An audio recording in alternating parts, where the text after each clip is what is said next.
Performing chip budding. To perform this procedure, you will need the following tools and materials: budding knife, grafting tape or any available plastic tie, rootstock with a healthy bud stick, and another rootstock. Identify the active growth part of the plant. This is usually found around the middle part of the stem where the green and brown bark meets.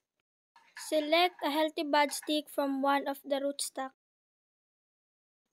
Cut the bud in a half oval-like shape.